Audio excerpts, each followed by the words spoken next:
solid performance throughout all 3 games. You know, it's always something you can improve on, though. But for the most part, I feel like I took a step in the right direction. What are those things that you would like to improve on? You know, just always the small things. Like I will always emphasize that. You know, just like feet work, hands. You know, just being able to play within your game, just learning your game, your style of play. Figure out what works for you. Just keep that going. What do you feel like that you're ready for the regular season? You know, I'm excited for it, but you know, I really don't know just yet, because I really won't know until the real season starts. You know, and you know the ball gets to kicking, and we just get to playing, and week after week it's just long. But you know, I went through that at Georgia, so it's really not as bad as people think it is. Like the practices aren't as bad as college, so you know that's the plus of coming to the league from college. But you know it's longer hours. You know you have more studying, more film.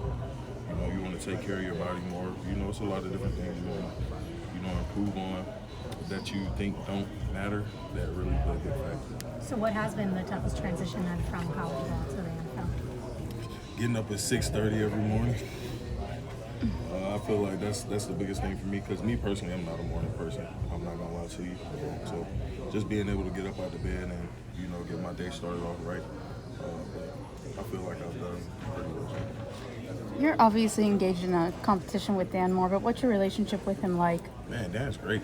You know, we don't look at it as a competition. You know, because at the end of the day, both of us have a job to do.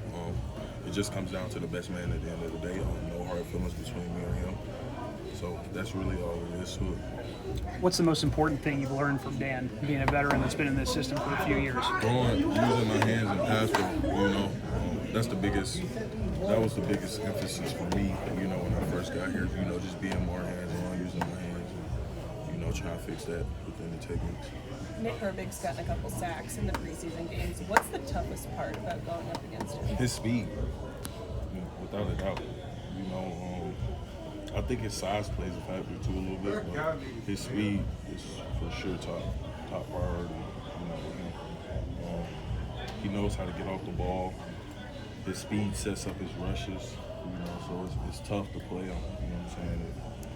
If things are going your way and you got him on the other side of the ball, you know, you might have a tough day. You mentioned the size thing. I mean, he is undersized for his position. Is he someone that, you know, you size up and you're like, I don't really know that I need to worry about you that much? Does he take you by surprise with his size? To me, it's really the smaller people that you have to worry about, because they got so much different, you know, in their bag is so many different things, you know, like they can go up and under, they can dip around the corner just because they're so short, they're already on the ground already, so it's tough playing the shorter players to beat, you know, personally. Broderick, talking to some of the veterans about the long lull between the preseason finale and the regular season opener. You know, they've said they've kind of gotten used to it in recent years. For you guys, the rookies, is it sort of like the lag between the end of the SEC championship game or your last season game and a bowl game or something like that? Not really.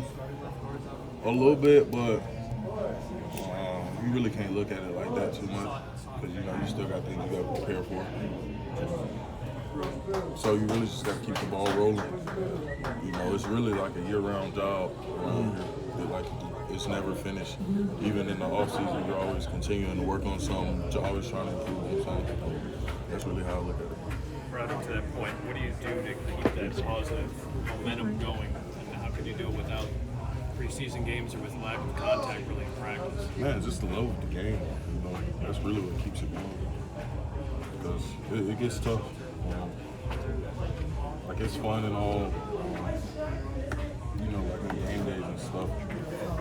I like the actual preparation of it, and you know, just the execution that you have to play to. You know, the type of performance you're trying to have it has to be next level, which is draining. But you know, if you really love the game and you really love what you're doing, at the end of the day, you're going to get up and do it. Two more? What's it like to find out your locker mate is traded? I was actually with him when he got traded, so like that was the crazy part. Like he knew it was coming. You know, it was just another opportunity that presented itself for him. You know, so at the end of the day, it is a business. He feel like that was the best. If that was the best thing for him, you know, you just gotta wish him the best of luck. What were you guys doing? We're just chilling, really. Me, him, Spence, Chooks, just hanging around. Cause we had just left on.